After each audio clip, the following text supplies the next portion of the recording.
What's up, YouTube, and welcome back to the channel. On this installment, I'm going to be removing the rear axle out of the Veloster, removing the rear gas tank, and I've already got the rear axle loose. I didn't start recording before I started freaking breaking it loose, and realized that I need to take the rear bumper off to get the rear axle out. So I'll show y'all what you need to take out to get the rear axle out, and then I'm going to go over what it takes to take the rear bumper off. So the rear axle is held in with a bolt right here, right behind the back passenger door, and then directly behind the rear quarter panel on the driver's side.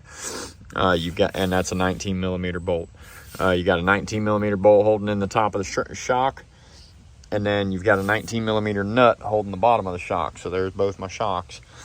You got to disconnect the brake line right here. You got to disconnect your emergency brake cables.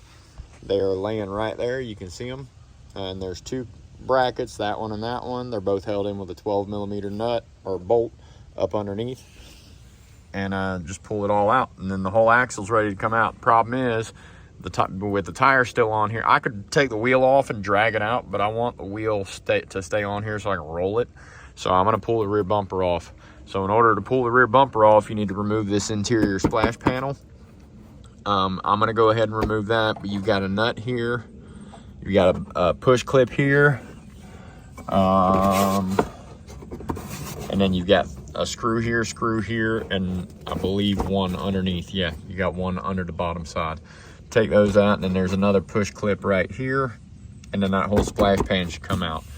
And then you've got a bolt right here for the bumper. And then you've got to take taillights out. Taillights are held in with two 10 millimeter bolts right here and right here.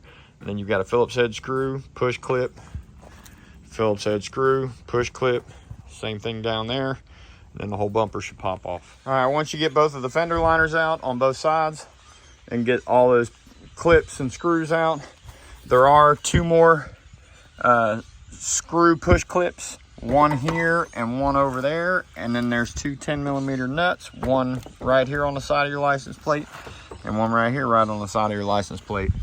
Then you grab the side of the bumper and pull it out of the clips. So there's tabs that hook into those clips. Same thing on the other side, and then the whole bumper should just come off. The only other thing that I have to disconnect is the reverse light, or the not the reverse lights, but the license plate lights. So I'll disconnect the license plate lights and the bumper will come off. All right, now that the bumper's off, I should have enough room to roll the rear axle out from underneath the car without having to jack it up anymore. So I'm gonna try and roll the rear axle out of here. All right, now that I've got the rear axle out, I'm gonna go ahead and pull the evap canister, which is that block right there and there. That's the charcoal canister, that's the evap purge valve. And then I'm gonna pull the gas tank and the filler neck all the way up to there. So go ahead and get all that out of there, and then I'm gonna start, and then I'm gonna remove all the brake lines and fuel lines. After that, then I'm gonna start pulling the floor. All right, in order to remove the filler neck, you have 4 Phillips head screws holding it in. So take those out, take your gas cap off, and then we gotta get down in here. And there should be other stuff holding it in. Yeah, there's a bolt holding it in right there and right there. And then take the tank out and it should work. All right, so I got the filler neck completely removed, disconnected the evap hose, and disconnected the filler neck from the tank itself. Pulled that out. Now I'm gonna pull the evap canister and all that, and then I'll pull the gas tank. Gas tank's held in with just 2 bolts. Should be either 14s or 12s, and the evap tank should only be held in with one 12 millimeter or 14 millimeter. All right, so I got the gas tank out. You can see a visual comparison of the two. That one sits up a little bit higher, and it's a little bit bigger. Plus it's got the rise in the center for the differential, or for the drive shaft, I mean. So it looks like I should be able to make what I need to make work. It's going to take a little bit of ingenuity, but I should be able to make everything work the way I want it to. Yeah, because I should be able to use that hose and filler neck off of the Veloster and get rid of this, and then go from there. All right, so I just got done dropping all the brake lines and fuel lines. So now the bottom of the chassis is completely empty. So now I'm gonna start tearing the floor out of this thing. All right, guys, it's a little dark out here, but I went ahead and pulled the rear floor out of the Genesis before I started messing with the Veloster as far as tearing the floor out. I've got the whole rear end and everything ripped out of it, and it's completely stripped. But I wanted to go ahead and get the floor out of this. Now that the floor is out of here, now I'm gonna start tearing the floor out of that one. All right, guys, so now you can see the entire freaking floor is gone. I took part of the frame rail going up into the front, but the entire freaking floor is completely removed. It's sitting over here. So you can see that I took part of the frame rail on the front. And I took the whole floor out. I'm not gonna use the entire floor, but I wanted to keep all the seams intact. So I cut it after the seam. And then I'm gonna drill out all the spot welds now that I've got it out of the car. It was just too hard to do everything in the car. When I do the Veloster, I won't have a choice but to do it in the car. But on this one, I could work around it. So now that the entire floor is out, I'm gonna work on that one, getting the floor out of it, and then I'm gonna start test fitting this floor, getting the frame rails and the subframe and everything fit. So this is moving along pretty quick. I'm hoping that I can have the floor out of that one by this weekend and start test fitting that floor before the end of this video. So we'll see how that goes. All right, so here's a little bit better picture in the daylight. So what I did, I took the frame rail, I took 1/2 of the frame rail, took the entire wheel arch and the entire floor all the way. So this is the rear frame rail right here, and that's the other rear frame rail right there. So as you can see, I chopped everything out of the back. So there's the other half of the frame rail right there. And then there's the back. So what I'm gonna wind up doing is I'm gonna do the same thing to the Veloster, and then I'm gonna shorten and section it to where I can get it to weld back in where this one was cut apart. And same thing with the wheel arches and everything. The reason I'm taking the wheel arches is because the shocks mount different on the Genesis versus the Veloster. So on the Genesis, they mount right here. On the Veloster, they mount like in here. So you can see the bolt hole right there. That one. The top one, not the bottom one. But anyway, so now that I have all this torn out and I've got all of that torn out, now it's time to start cutting the Veloster. And I say cutting, I'm not going to be really cutting. I'm going to be drilling out a bunch of spot welds. So first thing I'm going to do is I'm going to take a bunch of measurements, make sure I can put this thing back exactly how it was. And then I'm going to go ahead, hold on, let me put my hood prop up. So what I'm going to do, I'm going to get measurements for where this piece goes in relation to the front of the car to here. And I'll get a measurement from the cowl to here. That way I can reposition that floor to the same depth as this one. That way my front end lines up. So I'm probably gonna have to modify the crap out of this right here, this section and all that. But that's the process that I'm going through. So what I may wind up doing is I may wind up taking these braces out and welding them onto that one to strengthen it up. So this brace and that brace. I don't know if I'm going to do that or not, but I'm thinking about doing it. And then I'm going to have to take this entire horn right here and that's for engine mount. But that engine mount's not going to be there anymore, but I need this piece because that's what this piece welds to. So I'm going to take this entire piece right here off, and I'll take this entire piece right here off, and then it will get attached to the front right there. So I got a lot of work ahead of me. Next time I pick up on this video, you should see the front end completely tore apart and a good majority of the floor ripped out. So I had posted some pictures of all the work that I've been doing to this thing on my Facebook account last night. And today I got a pretty cool comment. I thought it was pretty cool. I mean, other people may disagree, but guy said that he sees me do more outside in a month than he sees guys with shops do. So that made me feel pretty good. I don't really have a choice on doing this stuff outside because, like, my old house had a shop. This house does not. And I'm not getting rid of this house. I just fought tooth and nail to keep it during my divorce. So I'm not going anywhere out of this house. I will eventually wind up building a shop over here behind where the Genesis is. Because I've got 22 acres out here, so I got plenty of room to build, but I don't have the money right now. That's the problem. So, but I thought that was really cool that somebody had commented that I'm getting more work done out here in the dirt in a month than most guys in shops. And all I would like to say to that is just imagine how fast I could get this shit done if I had a shop. All right, so before I start cutting the floors out, I got to get the fender off of here so that I can drill all these spot welds out right here. So you got to take out, you either have to remove this piece and then there's a bolt right here, or you can take out both of these screws. And then there's a screw here. You have to take a push clip out right there.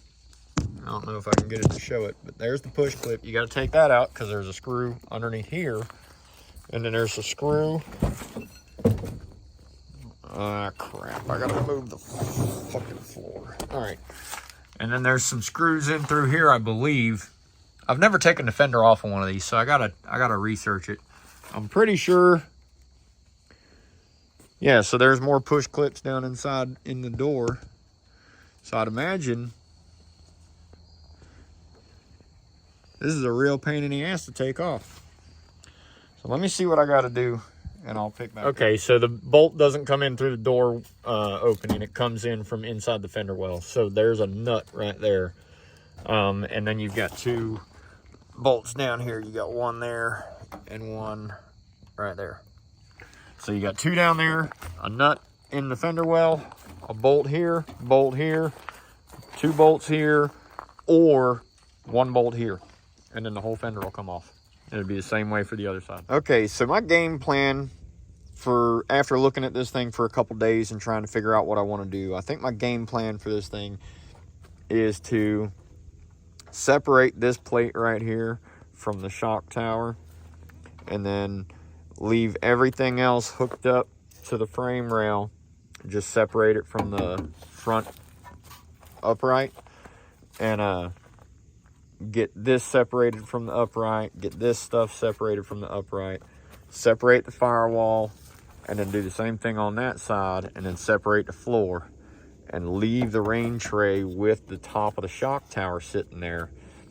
So when I go to put that one in, I'll be able to line up where the shock tower is with this shock tower, and I took a measurement before, and I should be able to chop the front of that frame rail off and then weld this a little bit offset to one side on that one, and that should make my core support line up. And I do have to say, starting this project at the beginning of autumn when all these leaves are starting to fall was probably not a wise idea, because I am freaking surrounded by trees. So I'm constantly having to pull freaking leaves and pine straw out of here. So I probably should have done this during the summer, but oh well. Opportunity only knocks at certain times, so got to take advantage of stuff when I can. All right, guys, so tearing the floor out of the Veloster is proving to be much harder than pulling the floor out of the Genesis because of how they layered all the sheet metal together. And I want to make sure that I'm not going to miss any reinforcement structure stuff when I'm welding it back together. So I need to make sure that I take it all the way down so that I can actually get solid welds on everything.